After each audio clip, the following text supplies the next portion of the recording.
In terms of the job retention scheme, obviously it was frantically announced by Government Treasury on the 20th of March.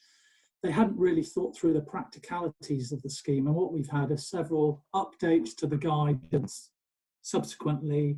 The latest updates was the 9th of April on that one, and that's brought in stuff like, well, if you've had a change of workforce since end of February under 2P and you've moved payroll, can you look back? And yes, you can. I'll just go through a few of the basics just to remind those who haven't heard it.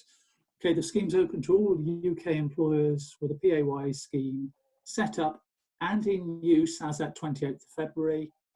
And obviously, you as an employer can designate certain employees as furloughed workers, keep them on the payroll, but it's fundamental that once they're furloughed, they can't do any work for the business.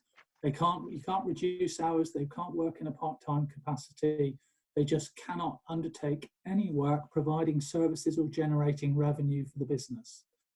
And the minimum furlough period is 3 weeks.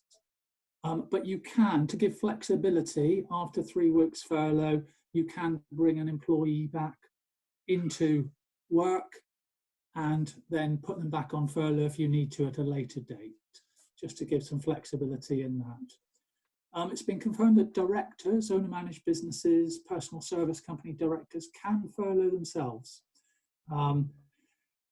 Whilst they can't, again, provide any services or generate any revenue, they must still continue to undertake their sort of minimum statutory duties under the Companies Act, ensuring accounts get filed, VAT returns submitted. And if you're a company director, one of the requirements for the record keeping, if you like, is that you'll need to prepare a board minute, effectively furloughing yourself and recording that decision from the date that you're being furloughed.